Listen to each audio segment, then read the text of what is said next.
Hello everyone. UGC NET paper 2 social psychology യൂണിറ്റിലെ group dynamics എന്ന ടോപ്പിക്കിൻ്റെ അണ്ടറിൽ വരുന്ന ഗ്രൂപ്പ് ഡെവലപ്മെൻറ്റൽ സ്റ്റേജസ് റിലേറ്റഡ് ആയിട്ടുള്ള ഒരു പ്രീവിയസ് ഇയർ ക്വസ്റ്റ്യൻ ആണ് നമ്മൾ ഇന്ന് ഡിസ്കസ് ചെയ്യാൻ പോകുന്നത്.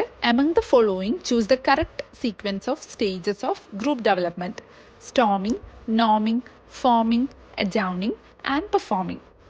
സോ ഇവിടെ ചോദിച്ചിരിക്കുന്ന ക്വസ്റ്റ്യൻ എന്ന് പറയുന്നത് ഗ്രൂപ്പ് ഡെവലപ്മെൻറ്റൽ സ്റ്റേജസിനെ കറക്റ്റ് സീക്വൻസിലേക്ക് ആക്കാനാണ് പറഞ്ഞിരിക്കുന്നത്. സോ ഇവിടെ തന്നിരിക്കുന്ന 5 സ്റ്റേജസ് എന്ന് പറയുന്നത് ടെക്മാൻ്റെ ഗ്രൂപ്പ് ഡെവലപ്മെൻറ്റൽ സ്റ്റേജസ് ആണ് ഇവിടെ പറഞ്ഞിരിക്കുന്നത്. സോ ടെക്മാൻ്റെ ഗ്രൂപ്പ് ഡെവലപ്മെൻറ്റൽ മോഡലിലുള്ള ഫസ്റ്റ് സ്റ്റേജ് ആണ് ഫോമിംഗ് സ്റ്റേജ് എന്ന് പറയുന്നത്. അതായത് ഈ ഒരു സ്റ്റേജിലാണ് മെമ്പേഴ്സ്, ഒരു ഗ്രൂപ്പിലുള്ള മെമ്പേഴ്സൊക്കെ ഫസ്റ്റ് ടൈമായിട്ട് ഒന്നിച്ച് വരുന്നത്. ആൻഡ് ഓൾസോ ഈ ഒരു സ്റ്റേജിൽ എന്ത് സംഭവിക്കുന്നുണ്ട്, ആ ഒരു മെമ്പേഴ്സിന് അവർ മനസ്സിലാക്കാൻ തുടങ്ങും എന്താണ് ആ ഒരു ഗ്രൂപ്പിൻ്റെ പേർപ്പസ്, എന്താണ് അവരുടെ റെസ്പോൺസിബിലിറ്റീസ്, ഇങ്ങനെയുള്ള കാര്യങ്ങളൊക്കെ ഗ്രൂപ്പിലുള്ള മെമ്പേഴ്സ് മനസ്സിലാക്കുന്ന ഒരു ഫസ്റ്റ് സ്റ്റേജാണ് ഫോമിംഗ് സ്റ്റേജ് എന്ന് പറയുന്നത്. Then the second stage is storming. So ഈ ഒരു ഗ്രൂപ്പ് ഡെവലപ്മെൻറ്റിൻ്റെ ഈ ഒരു സ്റ്റേജിൽ മെമ്പേഴ്സിൻ്റെ ഇടയിൽ കോൺഫ്ലിക്ട്സും ഡിസഗ്രീമെൻറ്റ്സ് ഒക്കെ ഇവോൾവ് ചെയ്ത് തുടങ്ങും. അവരുടെ ഇടയിൽ പല രീതിയിലുള്ള ഒപ്പീനിയൻ ക്ലാഷസ് ഒക്കെ ഉണ്ടാകുന്ന ഒരു സ്റ്റേജും കൂടിയാണ് ഈ സ്റ്റോമിംഗ് സ്റ്റേജ് എന്ന് പറയുന്നത്. Then the third stage is നോമിംഗ്.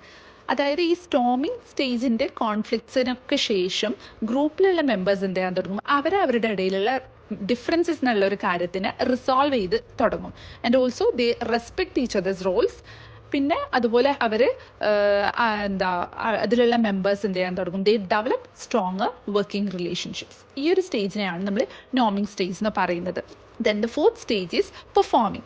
So ഈ ഒരു സ്റ്റേജിൽ പെർഫോം ചെയ്യുക, ഫങ്ഷൻ ചെയ്യുക എന്നുള്ളൊരു കാര്യമാണ്. മെമ്പേഴ്സ് എഫിഷ്യൻ്റ് ആയിട്ടും പരസ്പരം ഒരു കൊളാബറേഷനിലൂടെയൊക്കെ അവരുടെ ഗോള് അച്ചീവ് ചെയ്യാൻ വേണ്ടിയിട്ട് ഫങ്ഷൻ ചെയ്യുക എന്നുള്ളൊരു കാര്യമാണ്, പെർഫോം ചെയ്യുക എന്നുള്ളൊരു കാര്യമാണ് പെർഫോമിംഗ് സ്റ്റേജിൽ നടക്കുന്നത്.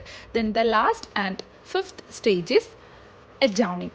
സോ വൺസ് ഗ്രൂപ്പിൻ്റെ ഗോൾസൊക്കെ അച്ചീവ് ചെയ്തതിന് ശേഷം ആ ഒരു ഗ്രൂപ്പിലുള്ള മെമ്പേഴ്സ് എന്ത് ചെയ്യാൻ തുടങ്ങും, ദേ പ്രിപ്പയർ ടു ഡിസ്ബാൻഡ്. അതായത് അവരവരുടെ വർക്കിന് ശേഷം ഗ്രൂപ്പ് എന്ത് ചെയ്യാൻ തുടങ്ങും, the group starts to end. ഈ ഒരു സ്റ്റേജിനെയാണ്, അങ്ങനെ ഗ്രൂപ്പ് എൻഡ് ചെയ്യുന്ന ആ ഒരു സ്റ്റേജിനെയാണ് നമ്മൾ അഡ്ജൗണിംഗ് സ്റ്റേജ് എന്ന് പറയുന്നത്. സോ ഇത്രയാണ് ടെക്മാൻ്റെ മോഡലിലുള്ള ഡെവലപ്മെൻറ്റൽ സ്റ്റേജസ് എന്ന് പറയുന്നത്.